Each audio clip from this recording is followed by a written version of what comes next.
एक गरीब रामभाऊ, मुलीचं लग्न त्या ठिकाणी जवळ आलं. 10,000 रुपयात केवळ त्याला लग्न करायचं होतं दादा. पत्रिका छापायला त्यानं सुरुवात केल्या. पत्रिका, त्या बिचाऱ्या पत्रिका एवढ्या गरीब होत्या दादा, एवढ्या गरीब होत्या. एक एक पत्रिका त्यानं, त्याच्या गरिबीप्रमाणेच त्याच्या पत्रिका होत्या. पत्रिका लिहायला सुरुवात केली. एक एक पत्रिकेवरती तो ज्या ज्या पाहुण्यांची नावं आठवल त्या पाहुण्यांची नावं त्याच्यावरती लिहत होता. आणि लिहत असताना दादा त्याला त्याच्या एका बालपणीच्या मित्राची आठवण झाली. बालपणीच्या मित्राची आठवण झाल्यानंतर त्या मित्राचं नाव होतं, त्यानं नाव लिहिलं, माननीय मुख्यमंत्री साहेब मुंबई. मित्राचं नाव त्या पत्रिकेवरती त्या ठिकाणी लिहिलं. पत्रिका पोस्टामध्ये टाकली. ती पत्रिका मुंबईपर्यंत पोहोचली. मुख्यमंत्री साहेबांचा PA त्या ठिकाणी एक एक पत्रिका, बगीच्यामध्ये त्या ठिकाणी मुख्यमंत्री साहेब बसलेले होते. त्यांचा PA एक एक पत्रिका त्या ठिकाणी वाचून खाली टाकत होता. परंतु ज्या वेळेला ही गरीबाची पत्रिका त्या ठिकाणी आली माईबाप, त्यावेळेला मुख्यमंत्री साहेबानं ही गरीब पत्रिका नेमकी कुणाची आहे म्हणून जरा जास्त उलगडून पाहिली तर मुलीच्या पाठीमागं त्या ठिकाणी बापाचं नाव दिसलं. अरे हा तर आपल्या लहानपणीचा मित्र आहे. डोळ्यातून दोन घळघळ अश्रू त्या ठिकाणी लागले.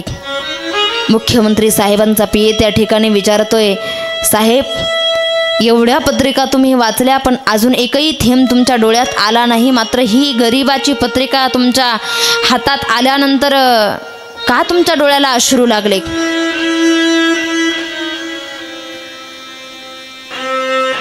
त्यावेळेला मुख्यमंत्री साहेबांना सांगायला सुरुवात केली, लहान होतो रे आम्ही, फार लहान होतो, बालपण आमचं सोबत गेला.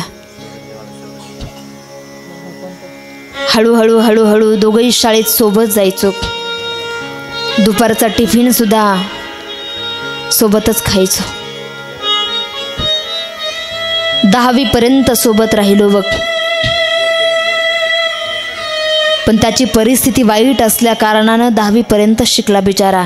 हुशार खूप होता रे, खूप हुशार होता, परंतु परिस्थिती वाईट असते रे.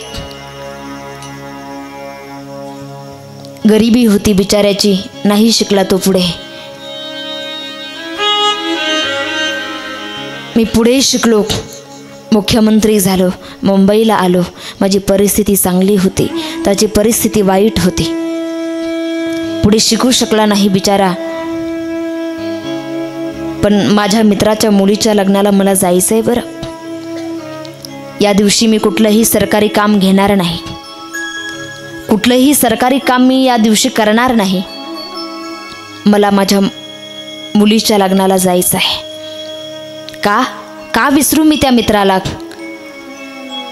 कारण तो जर मला विसरला असताना यदा कदाचित मीही त्याला विसरलो असतो. बालपणीचा मित्र आहे रे माझा, पण अजून तो मला विसरला नाही. मी कशासाठी त्याला विसरू? सगळ्यांना ऑर्डर दिली, ज्या दिवशी मुलीचं लग्न आहे मित्राच्या त्या दिवशी साहेबांना कोणतंही सरकारी काम स्वीकारलं नाही दादा. त्या जिल्ह्यातल्या कलेक्टरला त्या ठिकाणी सूचना दिली. कुणालाही माहीत नव्हतं. कलेक्टरला सांगून ठेवलं, मला कुठे जायचं हे कोणालाही सांगू नका, फक्त एकट्या कलेक्टरलाच त्या ठिकाणी माहीत होतं. मुख्यमंत्री साहेब त्या ठिकाणी हेलिकॉप्टरमध्ये बसून मुंबईवरनं डड करत त्या ठिकाणी एका खेडेगावात आले दादा. एके ठिकाणी हेलिकॉप्टर उतरलं, तिथून 4 व्हीलरमध्ये मुख्यमंत्री साहेब बसले.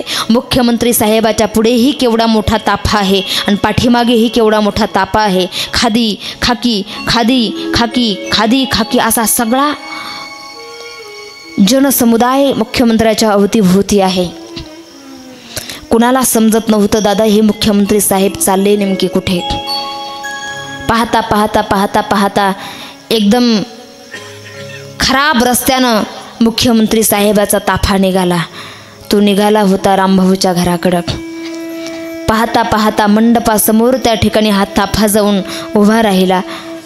रामभाऊला कळेना हा ताफा नेमका कशासाठी आला. कळालं, अरे मुख्यमंत्री साहेब या गाडीमध्ये आहे. तोपर्यंत त्या रामभाऊची अवस्था होती ती टोपी अशी वाकडी घातलेली, बिचाराने कपडेही बदललेले नव्हते. अशीच असते दादा मुलीच्या लग्नात बापाची अवस्था. सगळ्यांची अवस्था जर पाहिली, सगळे मेकअप केलेले, आई असेल, मावशी असेल, काकी असेल, सगळ्यांनी मेकअप केलेला असतो, नवीन कपडे घातलेले असतात. पण मुलीच्या लग्नात बापाची अवस्था फार विचित्र असते दादा. कुठेतरी मंडपाच्या एका कोपऱ्याला धरून बिचारा रडत असतो. असं म्हणतात बाप कधीही रडत नाही, कठोर असतो बिचारा. त्या बापाला आपण कठोर समजतो दादा, पण तो बाप फक्त एका क्षणासाठी अश्रू दाटून ठेवतो. मुलीच्या लग्नासाठी आई अश्रू रडून त्या ठिकाणी मोकळे करते, पण बापाला नाही रडता येत. कधीच रडत नाही बिचारा, एवढा ढसढसा. पण एकुलते एक मुलगी, एक असो की 10 असो, मुलगी सासरला जाताना मात्र मुलीच्या गळ्यात मिठी मारून त्या ठिकाणी ढसढसा ढसढसा ढसढसा रडत असतो.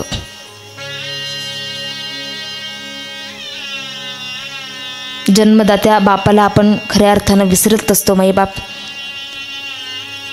मुख्यमंत्री साहेब त्या ठिकाणी दरवाजात आलाय. टोपी अशी वाकडी घातलेली आहे, कपडे मळकटलेले आहे. तसाच मुख्यमंत्री साहेबाच्या समोर बिचारा त्या मंडपाच्या बाहेर येतो. मंडपाच्या बाहेर आल्याबरोबर मुख्यमंत्री साहेब त्या गरीब रामभाऊला त्या ठिकाणी पाहिल्याबरोबर मिठी मारतात. सर्व लोक त्या ठिकाणी ढसढसा ढसढसा ढसढसा रडत असतात. कारण आज खऱ्या अर्थानं कृष्ण सुदाम्याची भेट खऱ्या अर्थानं या लोकांनी पाहिली आहे. कृष्ण सुदामजीचं जेवढं प्रेम होतं ना दादा, तेवढं या मित्रामध्ये प्रेम आहे. साहेब, रस्त्यात चुकला की काय तुम्ही साहेब? कशासाठी हा ताफा एवढा साहेब तुमचा? कुठे काही तुमचं सरकारी काम आहे का दुसरीकडे? नाही रे रामभाऊ, अरे मुलीच्या लग्नासाठी आलो. माझ्या मुलीच्या लग्नासाठी साहेब? एवढा मोठा ताफा आणि माझ्या मुलीच्या लग्नासाठी? हो रामभाऊ, अरे तुझी जशी ती मुलगी आहे तशी माझीही आहे ना.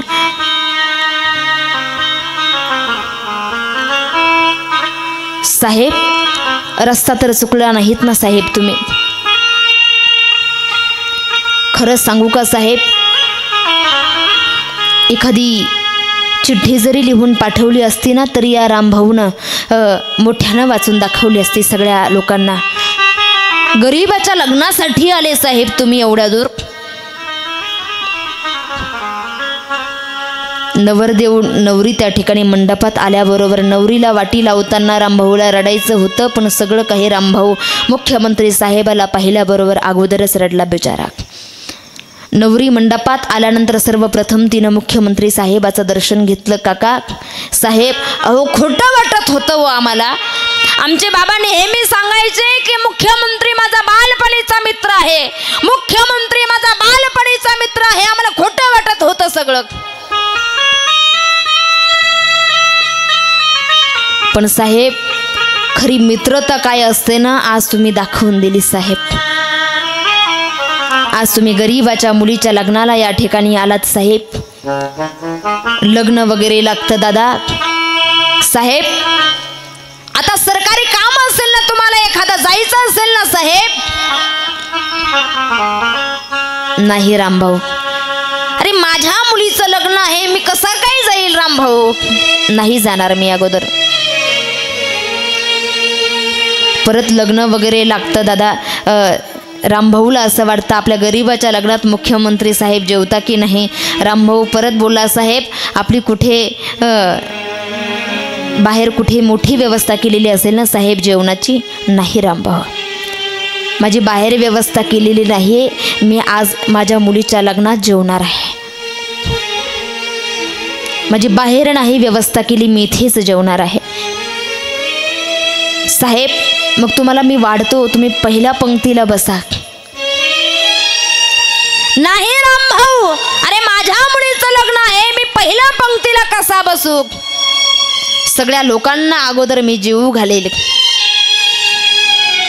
त्यांची पत्रावळी मी उचलेल, त्या सर्व लोकांना, मंडपातल्या लोकांना मी माझ्या हाताला पाणी वाढेल आणि सगळ्यांचं जेवण झाल्यानंतर रामभाऊ मी जेवण करेल. काय अंतकरण आहे दादा, एवढ्या लवकर नाही जेवणार मी. जेवण वगैरे आटोपतं रामभाऊ म्हणतो, साहेब पुढे तुमची कामं वाट बघत असतील ना, जायचं असेल ना रामभाऊ तुम्हाला? नाही रामभाऊ, मी माझ्या मुलीला वाटी लावेपर्यंत या ठिकाणाहून हलणार नाही. रामभाऊच्या डोळ्यातून घळघळ घळघळ घळघळ घळघळ अश्रू त्या ठिकाणी गळत आहे. अरे आज महाराष्ट्राचा मुख्यमंत्री आज आपल्या एका गरीबाच्या लग्नाला या ठिकाणी उपस्थित झालात. माय बाप हो, आपली श्रीमंती जर लोकांना कळावी असं वाटत असेल तर कधी कधी आपण गरीबाच्या लग्नाला येणं गरजेचं आहे. तुम्ही श्रीमंत असाल, 1,00,000 रुपये तुम्ही जमा केलेले आहे, तीर्थयात्रा करण्यासाठी निघाले, कन्याकुमारीला तुम्ही निघालेले आहे, लाख रुपये गोळा केलेले आहे, तुम्ही सोबत घेतलेले आहे खर्च करण्यासाठी, बसमध्ये बसलेले आहे, सगळे पाहुणे मंडळी बसमध्ये बसलेले, सर्वांची चौकशी केली, सर्वजण आलेत का, सर्वांनी सर्व वस्तू सोबत घेतल्या का, सगळी काही चौकशी होते. आणि आता गाडीला सील मारायचं आहे आणि आता गाडी निघायची आहे.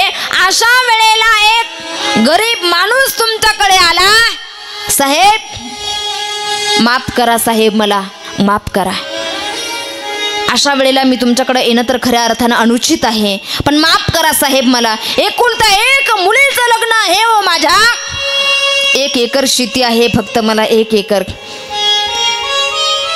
फक्त 10,000 रुपयाची गरज आहे साहेब, मला फक्त 10,000 रुपयाची, गरीब आहे हो मी, 20,000 रुपये आहे माझ्याकडं, पण अजून 30,000त मला लग्न उरकवायचं आहे, गरीब आहे ना दादा, फक्त 10,000ची त्या ठिकाणी मला गरज आहे, लग्न छोटं आहे माझ्या मुलीचं, साहेब फक्त मला 10,000 रुपयाची त्या ठिकाणी मदत करा साहेब. तुम्ही जर मला 10,000 रुपयाची मदत केली ना साहेब, मरताना देवाचं नाव घेणार नाही साहेब, तुमचं नाव घेऊन मेल्याशिवाय राहणार नाही, फक्त मला 10,000 रुपयाची गरज आहे, विनंती असेल माझी. अशा वेळेला तुम्ही कन्याकुमारीला 1,00,000 रुपये सोबत घेऊन निघालात.